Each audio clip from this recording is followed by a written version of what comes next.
Welcome to Chapter 17. We're talking about westward expansion.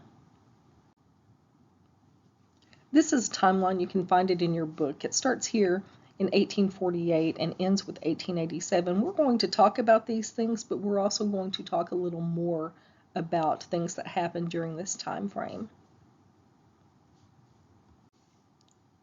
So when we're talking about the American West, what we're usually talking about is the last West, or the fourth West.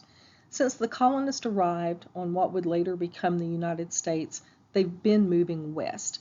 The first West was pushing Native Americans just a little bit further back so that they could make room for more colonies or colony expansion. The second West was pushing the Native Americans back to the Appalachians because that would give settlers more room to expand. The third West was pushing the Native Americans to the Mississippi and Middle America so that, the settlers, obviously, they need more room to expand. The fourth West that we're talking about is what we know as the Old West or the Cowboy West. And this is when we push the Native Americans as far as we can so we can take over as a government as much of that land as possible. So initially, the federal government treated the West as unsuitable, and they left it happily for Native Americans because, they felt like there was nothing that could be done with it. Some of the Western explorers early on said that the climate was horrible, there was desert, not enough rain or access to water, so the federal government was perfectly happy pushing the Native Americans there and just kind of letting that be their land. But in the 1840s, the government decided to expand into that territory, and because, it had already had this bad rep for being bad land, they had to make incentives for people to go west. And that's exactly what they did. So people went westward for a number of reasons. One, they were promised free land from the government. That's a biggie. They looked at that as maybe the only opportunity they might ever have to develop commercial farming. So, if you've had 10 acres and you've done pretty well with it for subsistence farming, taking care of your own family, and maybe selling some as a merchant farmer, then the idea of commercial farming might be very appealing, but how else are you going to just suddenly come up with more than 100 acres of land for that kind of farming situation? And this westward movement was one of those ways to do it. Some people even saw it as a chance to minister to the Native Americans, to enlighten them with Christianity. And some people simply believed that they deserved something, that this land was there and it was there to be harnessed by man, and that it was just there for the taking.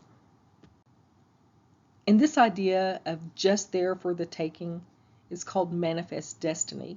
It's like it was our divine right to take that land. So there were some people who propelled this a little bit. One of these was newspaper editor Horace Greeley, who is credited with coining the phrase, "Go West, young man." Now, different scholars and historians will argue about whether or not he actually said it that way. Basically, he did encourage people to move west. He even believed in it so much that he put his money where his mouth was. He invested in a community in the West, and you may have heard of it. It's Greeley, Colorado, developed by Horace Greeley with his investment and other people who joined him in this ideal of a utopian American society. The idea was that it would be communal and based, there would be no fences. We'll talk more about the importance of fences later on. And so he felt like it could just be the best place in the world. We know, however, it didn't work, but he did get people to move west. The term manifest destiny itself was actually coined by John O'Sullivan in 1845, a magazine editor, who actually used the term to encourage Texas development.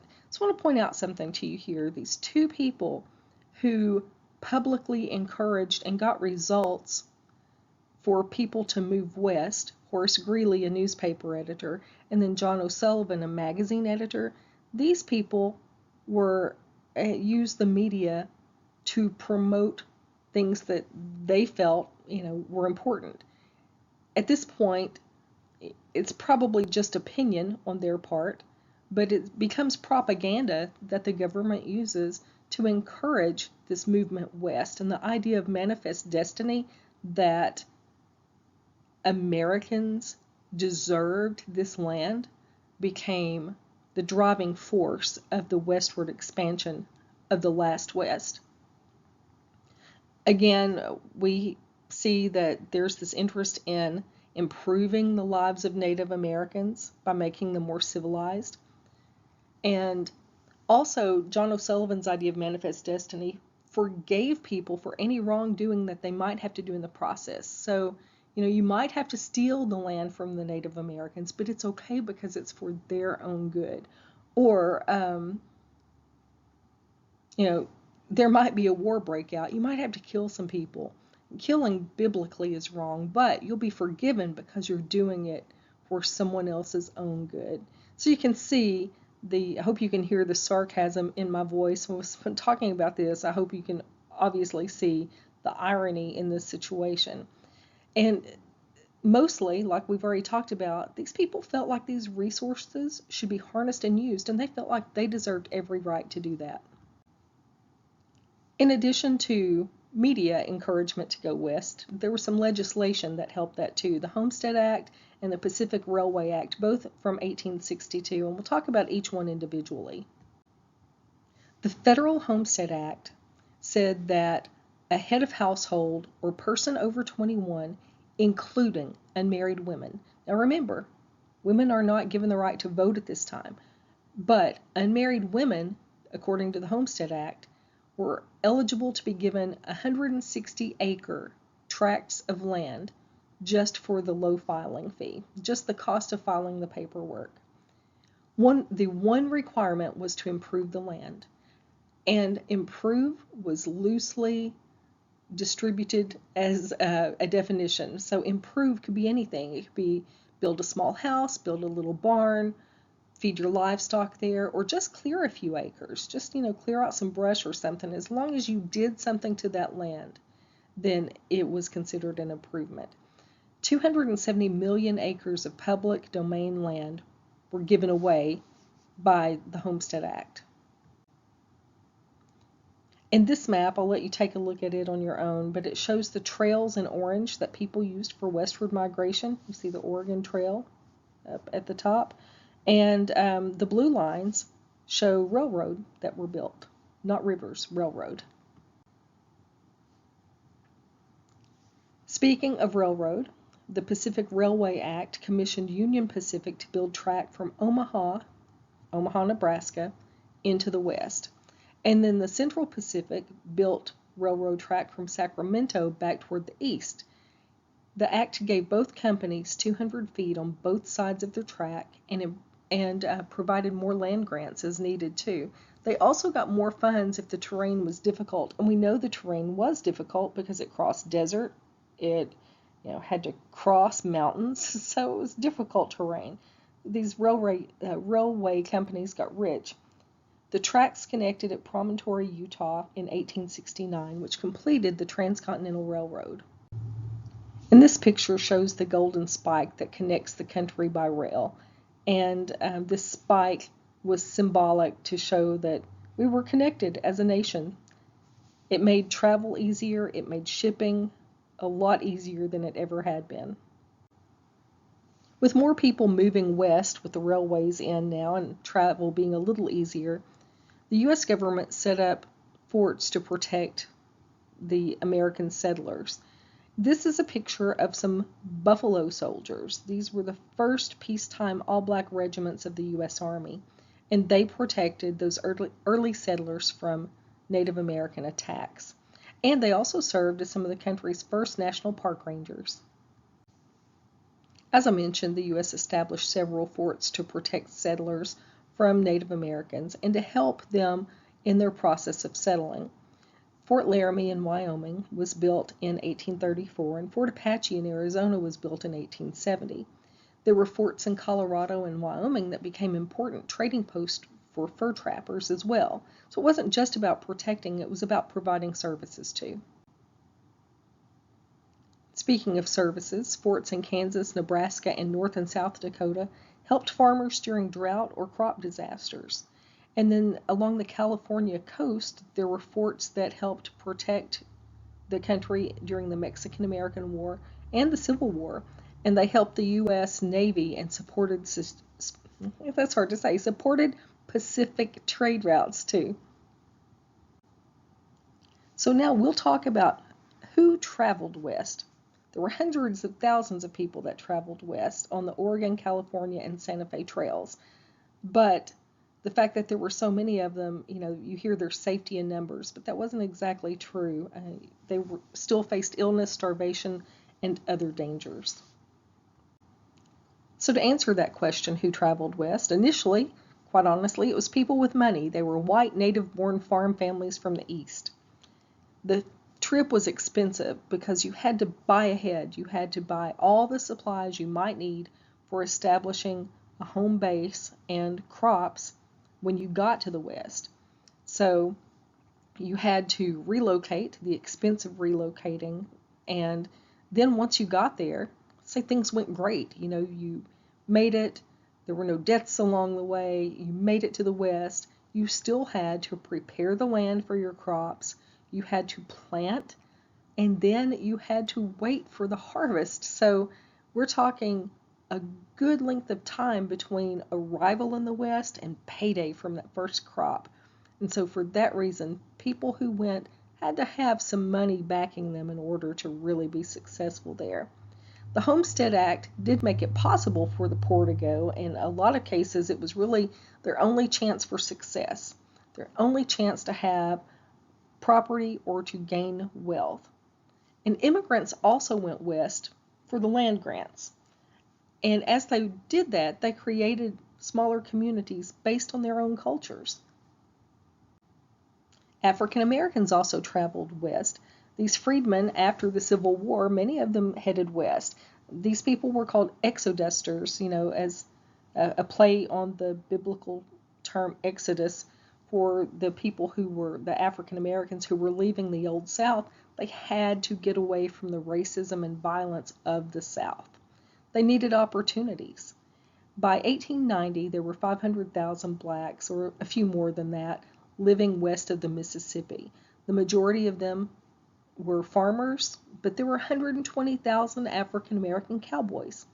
And then, of course, the Buffalo Soldiers that I just showed you a picture of that protected settlers from Native American attacks and served as National Park Rangers.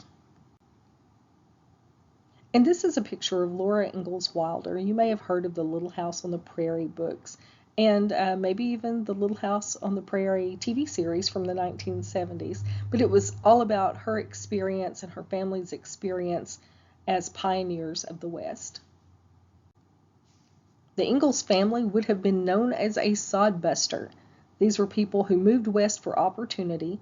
They were known as sodbusters for a couple of reasons. First of all, if they were going to grow in wealth when they got there, they had to farm. So they were busting sod in order to plant it and harvest. But they also were sodbusters because they used that sod that they dug up. They used sod to create mud houses, and they put thatch roofs on top. So it's a bad situation when it rains, right? Because you have rain falling on basically a dirt house with a thatch roof. So there were lots of leaking problems when it rained, and mud getting into the house and falling into the house from underneath the roof. Lots of problems with vermin and lice, which would not have been pretty at all. There were tough times. The weather, just the harsh environment. There was no irrigation in place, and a lot of times no water nearby. And they were at the mercy of locusts and other insects as well. A locust swarm could wipe out a crop. And if they wiped out a crop, those farmers might be facing debt or foreclosure. So yes, the land was free.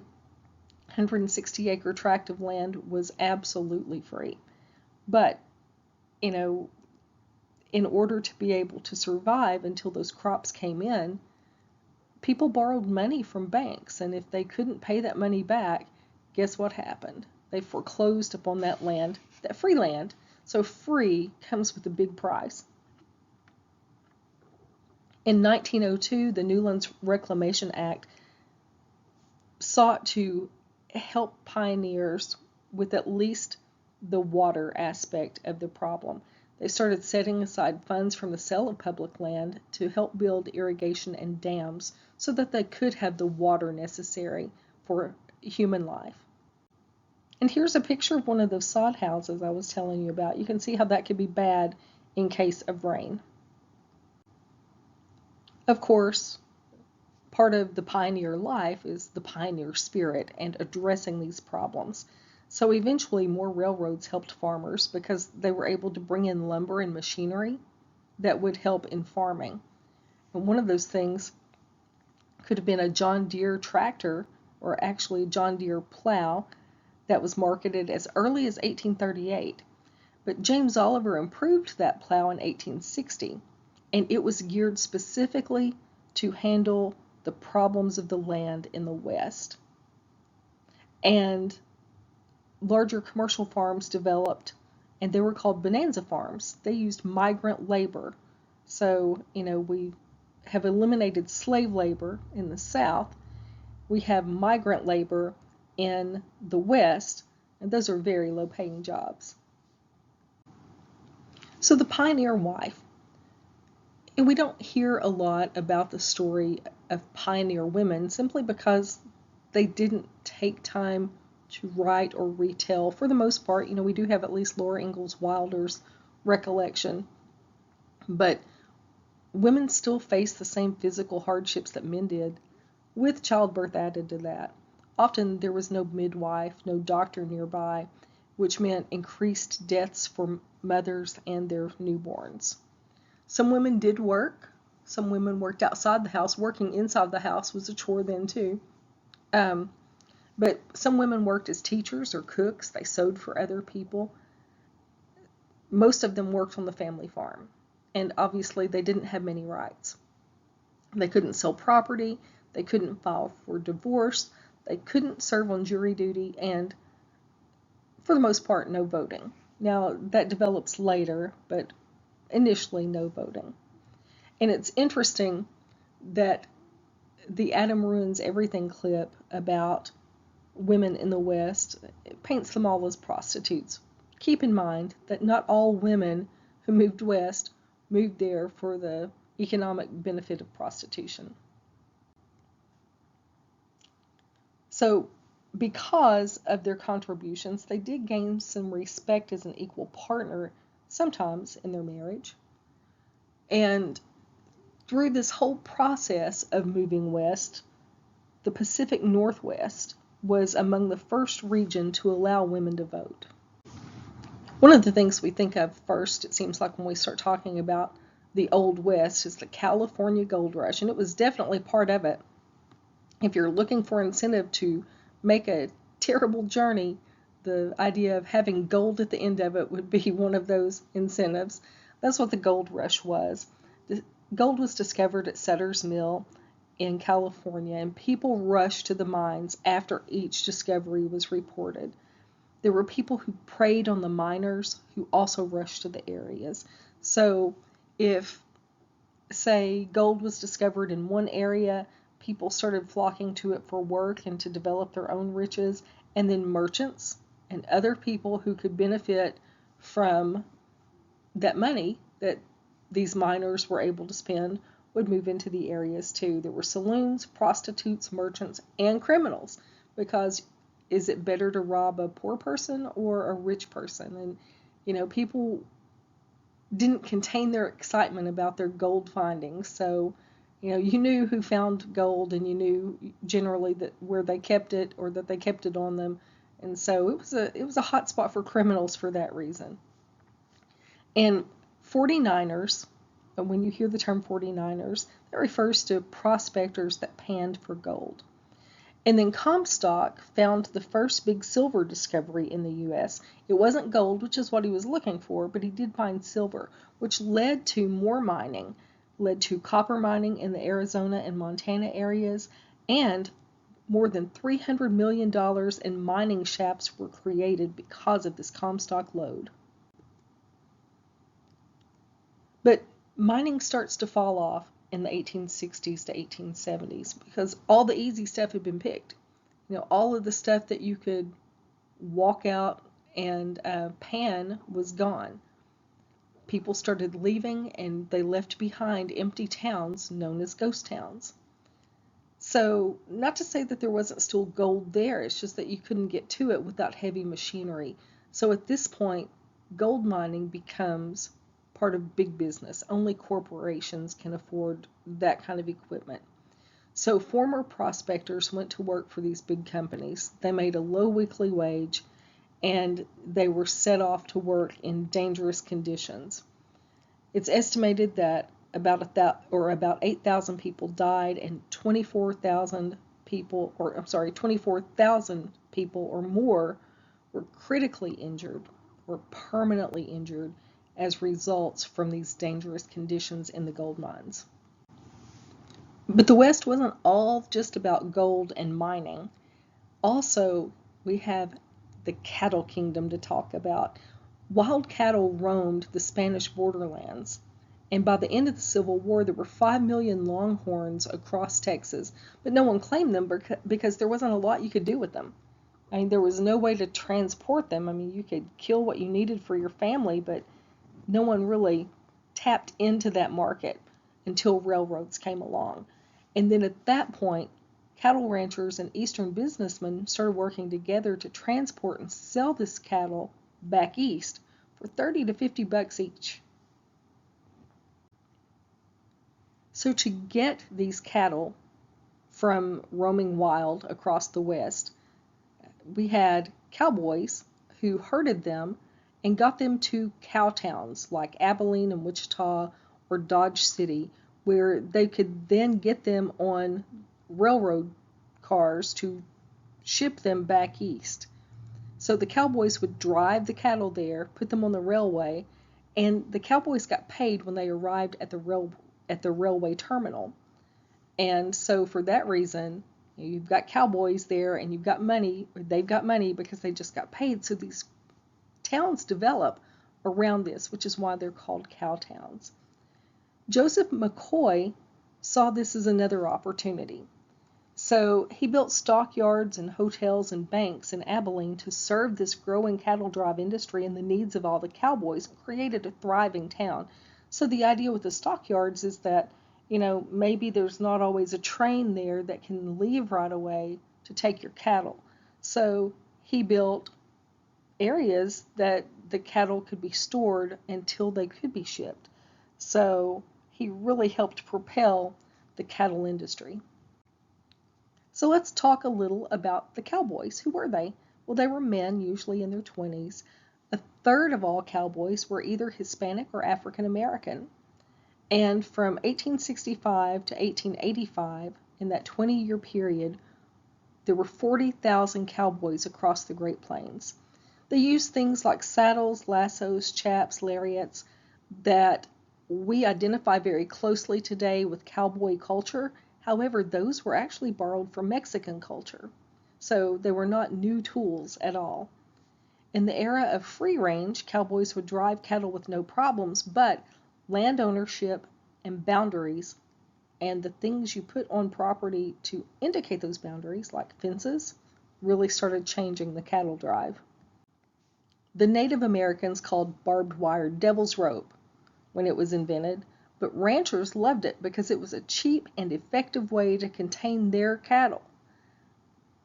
Problem is, all of this land had been open, so the cattle moved and ate as the cowboys herded them toward railroads.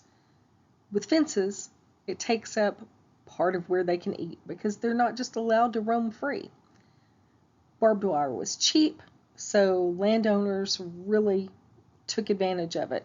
It also kept Native Americans off land too. So, at some point, the Native Americans who have been pushed west time and time again, and now they can't use the land that they've been accustomed to using.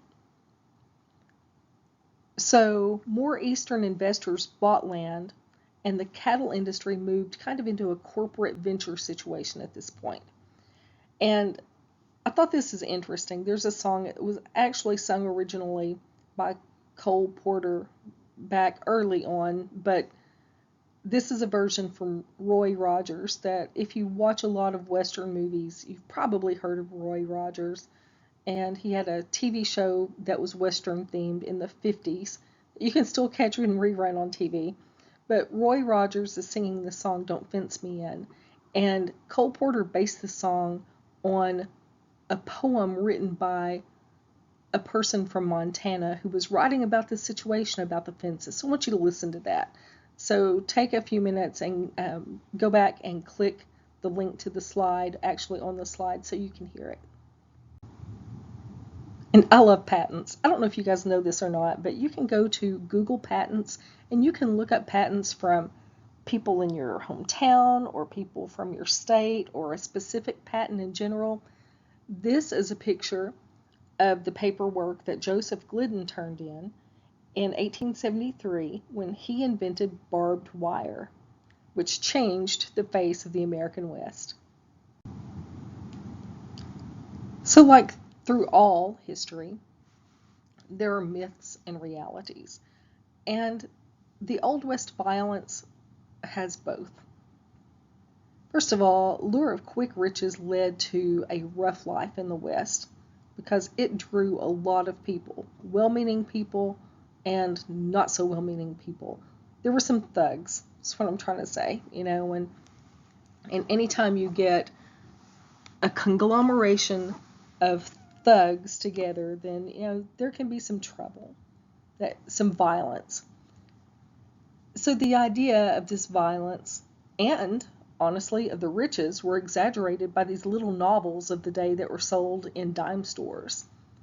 The truth is that clashes came as people fought for resources. We still see that today.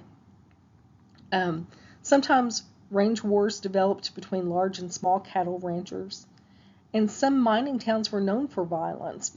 And this came about because there was this combination of liquor and disappointment, money and lack of money, in these western towns that had drawn people either for railroad jobs or for mining, especially because they're there wanting gold, they don't find gold, and it's so frustrating in those situations, and people start drinking and they get mad. So violence was an issue in those cases. One town, though, really stands out as violent. It was called Bodie, California. It was a mining town. There were 29 murders from 1877 to 1833, and only one person was ever convicted. Also true is that ranching frustrations led to violence. There was lack of grazing for cattle, and these barbed wire fences that were put up to promote keeping things private. Cattle rustling came out of that. And also the fence cutting war in Clay County, Texas happened from 1883 to 1884. These ranchers put up fences. They put them up along public lands that they had no right to enclose. So the Cowboys could send their herd across public lands, but when the landowners around those lands closed in their land, it effectively closed off the public land too. And so violence came out of that. The legislature actually met to pass laws to make fence cutting illegal and then force the ranchers to remove the fences along the public lands too. And then in Wyoming, there was a lynching bee in 1891 to 1892 where ranch owners hired gunmen to kill rustlers. 2 rustlers were killed, but federal troops intervened early on to stop a big massacre. Here's another myth. The West was vast and unused, just waiting for someone to tame it. The truth is that Native Americans had continually been pushed westward. 250,000 Native Americans lived in the Great Plains at the time of this westward expansion. The Indian Removal Act of 1830 led to the Trail of Tears, when approximately 50,000 Native Americans were relocated to Oklahoma. In the first treaty at Fort Laramie, they established tribal borders and guaranteed annual payments of $50,000 to each tribe for 50 years. Now later, that was revised and dropped to only 10 years. And quite honestly, some of those payments were never received anyway. The Native Americans had agreed not to interfere with settlers based on this treaty at Fort Laramie.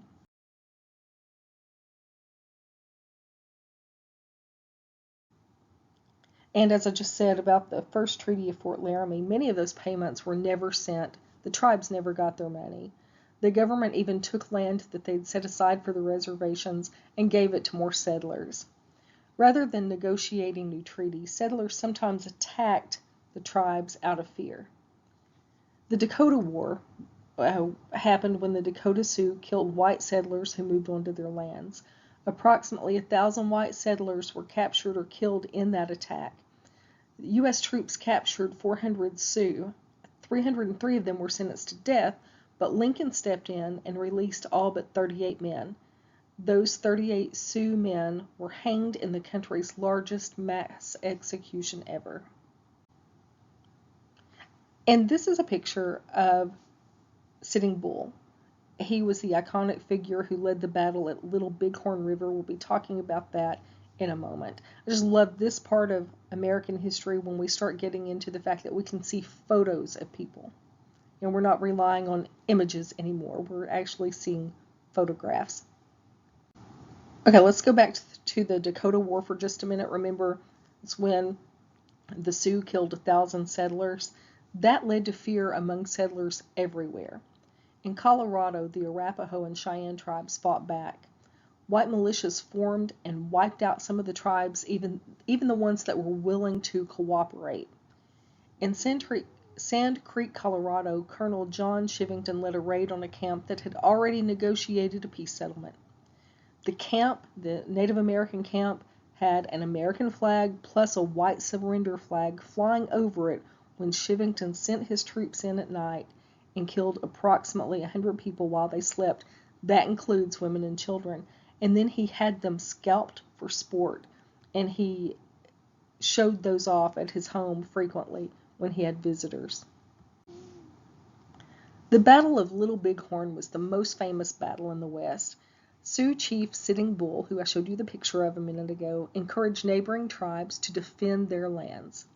Colonel Custer attacked what he thought was a small Native American camp. Instead, it was the main Sioux force, and nearly 3,000 Sioux warriors killed Custer and his 262 men. It was the single greatest loss of U.S. troops during westward expansion. Witnesses said they treated Custer's body with the traditional chief burial customs, but dismembered the other soldiers. After Little Bighorn, no other armed encounters for Sioux happened. The Sitting Bull went to work in Buffalo Bill's Wild West show. So now let's talk just a minute about the Battle of Wounded Knee in South Dakota in 1890. So the Sioux Indians had a ritual called the Ghost Dance, and it was a ritual that they used when they sought comfort for tribal hardships, and they were feeling the hardships, right? I mean, they've got westward expansion, they've got settlers encroaching on them, and their options, quite honestly, are very few. So they're doing this tribal comfort ritual frequently. Settlers start to worry about it. They think that they're planning something. They think that this ritual is a war ritual. So they get concerned about it. U.S. soldiers approach during this ghost dance, and they tell everyone to put their weapons down. A young Native American had his gun go off when he was lying it down. U.S. soldiers started shooting, and this brutality was the last one that finally ended what we have called the Indian Wars, the Native American Wars. And the U.S. decided to stop using war, but to turn to Americanization to end what they have perceived to be an Indian threat. You know, it's ironic that the idea of Americanization is to make everyone more white, because we look today at America as a melting pot. But at this particular point in time, the government's idea was to have these Native Americans assimilate, to become more white, more civilized, more accepted. individual land ownership really hurt that. So part of the U.S. government's system for Americanizing was, instead of, this reservation approach where they'd say, all of this land belongs to your tribe, they would give Native American families land. Well, that's great, but that's not Native American culture. Native American culture was communal based. So by giving them land and, acres and acres of land, that put families far apart from each other. And that kind of separation was something that the government was counting on to help in that assimilation process. Missionaries pushed Christian worship, and education for children did not include the traditions or customs that the Native Americans would have taught themselves, in their own settings. It also pushed this whole initiative as the idea that the government was saving savages. So the Native Americans were not the only ones discriminated against during this time. The Chinese in the West also suffered greatly from discrimination. They started trickling into the U.S. in the 1829s when they were drawn in by the desire to work and riches that were being tapped into in the gold rush. But by 1852, there were 25,000 Chinese immigrants. In 1880, there were more than 300,000 Chinese immigrants in the U.S. Most of those were in California because of that gold rush. Most of them never found gold, but they did work for the railroad, and some of them worked on plantations in the South after the Civil War. Many came to the U.S. on a credit ticket, which is where a U.S. businessman paid for passage, and then the Chinese person worked upon arrival to pay it off. Very few families immigrated because of this kind of expense alone. Few people who came really intended to stay permanently. They just didn't have the money to go back home. And keeping with the line of discrimination in the West, when they were building railroads or working in mines, Chinese immigrants, along with other non-white workers, were always given the most difficult and dangerous jobs. So it wasn't just discrimination from their neighbors or their employers, but the Chinese also suffered great discrimination at the hands of the U.S. federal government. There were 24 Chinese immigrants killed in a riot in Rock Springs, Wyoming in 1885. In the 1870s, there were American clubs that were formed called anti-coolie clubs. Coolie was a racial slur that referred to Asians. So these clubs boycotted Chinese products and they fought for anti-Chinese laws. In 1879, the California Constitution denied naturalized Chinese citizens the right to vote or hold state jobs. And then in 1882, the U.S.-Chinese Exclusion Act was passed, which forbid Chinese immigration for 10 years, and over a period of time, that was extended until it was finally repealed in 1943. Now, the Treaty of Guadalupe Hidalgo ended the Mexican-American War in 1848. It gave U.S. citizenship to the Hispanics who were living in the Southwest. 90% of those Hispanics accepted the offer and stayed in the U.S., even though it was really second-class citizenship at best. Despite the treaty, these Hispanics, who built large ranches and owned land, lost it to white settlers, often by force. When taken to court, judges would drag it out to the point that the Hispanics just simply couldn't afford to continue fighting it. And many of these Hispanic Americans worked bad jobs for little pay, like herding, manual labor, and dangerous mining. Mexican Americans formed Las Gorras Blancas, the White Caps, in retaliation from 1889 to 1890. Their goal as a group was to create more land seizures, and they raided white farms, they burned homes and barns and crops. Still, though, there were no changes, except that some of the white caps were imprisoned. More U.S. laws then were passed that affected Hispanic culture. Sunday laws provided that there would be no noisy amusements like bullfights or cockfights or other cultural gatherings on Sundays. And then greaser laws permitted imprisonment of any unemployed Mexican by, just referring to them as a vagrant.